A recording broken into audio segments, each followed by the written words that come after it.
Hey Bookaholics, so welcome back to another video. Today I'm bringing you another Magic Systems video.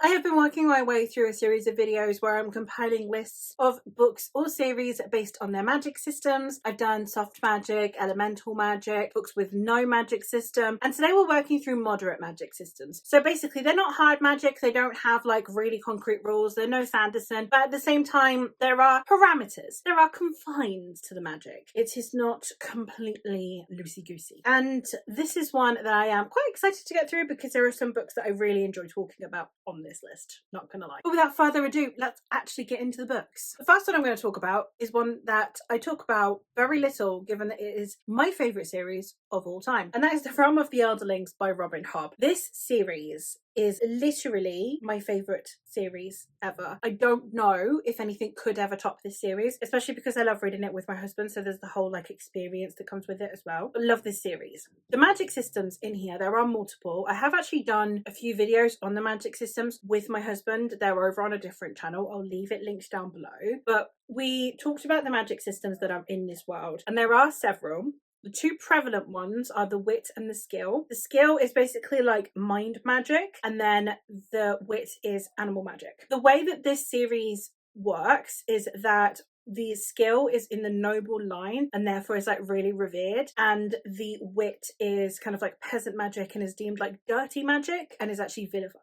There are parameters and there are things that you can't do or consequences if you do certain things. There's also consequences for overuse, there's consequences for suppression of the magic as well. So it's not entirely low magic, but at the same time with the skill, for example, I swear Fitz acquires like a new ability with the skill like every book. There are parameters, but there are also things that very much are still a little bit out in the open and a little bit up for grabs. Some of it is just like not explained, some of it is that this is something that is known but that is information that was lost. I really love this series and I really love the magic system, but I definitely couldn't call it a hard magic system, hence why I created this category of moderate magic systems. Another one that also has a moderate magic system would be the Barclan series by C.M. Kylie. This is another one that has very strict parameters, and there are very severe consequences to misuse of the magic, again overuse of the magic, but there are also definitely some things that go a little bit unexplained, and there are a few things that it's like, you can do this now.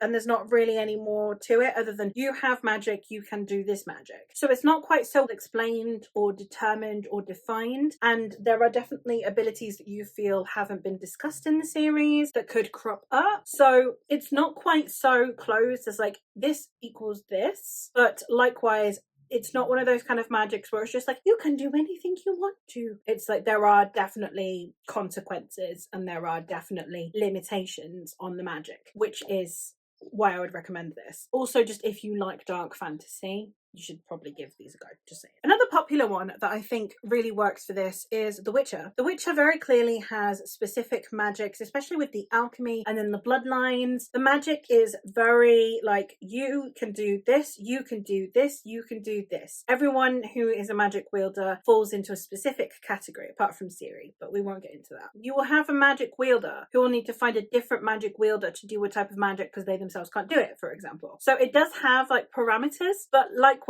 you will get overpowered characters come in, people who can do this thing whose magic is, we don't understand it because it's outside of our normal rules, but we've not actually said what the rules should be and why this is different. It's not as well defined and determined, but likewise there are, again, definitely confines of parameters. There are consequences to the use of the magic. There are also consequences, for example, to become a witcher. The consequences are more people will die than not. There are lots of discussions around magic in this, which means that it does feel really fleshed out, but then there are just bits of magic that will crop up and you'll be like, where did you come from? That makes it not quite a hard magic system. Another one that has a moderate magic system would be the Echoes of the Fall series by Adrian Tchaikovsky. This series is mostly shifter magic, but we do have other types of magic that come into play later. I can't really discuss it too much because it comes into play later in the series. It's another one where it's like, this is kind of the opposite of Deus Ex Machina, where you'll get the magic systems that is very much like, and now you suddenly can do this type of magic just in time. You know, it's not that. Likewise, it's more the opposite. It's like there will be consequences, but only when the plot needs there to be consequences. So it has parameters and it has confines, but I feel like the magic system was a little bit convoluted. Didn't explain itself very well. Like I said, sometimes the consequences felt very much like it was just, oh, I need to slow this person down, so I'm going to create a consequence for the magic.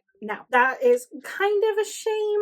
I mean, it still works, and I still very much enjoyed the series for the most part, but I think that it is one that it's not quite soft because there are consequences, but even the consequences aren't quite so solid. And the very, very last one I have on here is the Queens of Renthia series by Sarah Beth Durst. This is one that has earthy magic, spiritual magic. It's a combination of the two. We have spirits in this world that are there to protect the forest, and therefore humans living in the forest are going to inherently cause, even if it's just minor damage, they're going to cause damage to the forest. So then these spirits' natural instinct is to then go attack the humans. There is, however, a queen that is always elected who has the power to protect her people from these spirits. Enter the queen's magic. Now, the magic is very much like she's there to protect and control. She can control the spirits, protect her people, and it is elaborated on, and we do get like training for it, etc. But it is a little bit like with each book, we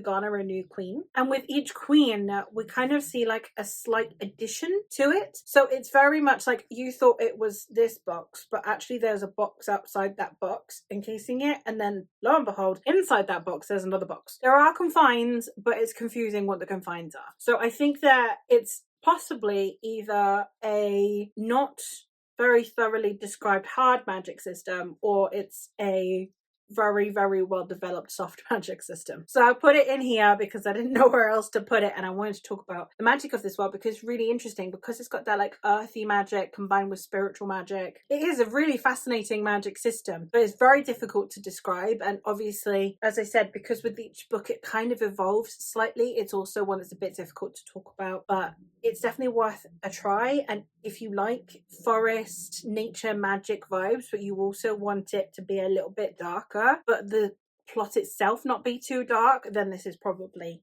the right vibe for you. And there you have it. Those are 5 magic systems that are neither too soft nor too hard. They are the Goldilocks zone of magic systems. And let me know what are some of the kind of more moderate magic systems that you like, the ones that have consequences but aren't necessarily so hard that they are unmovable, but at the same time they have parameters. You know, they're gelatinous, they're not liquid, they're not solid, you know? Let me know. And that is all from me for today. So thank you ever so much for watching, and I will hopefully catch you in another one soon. Bye!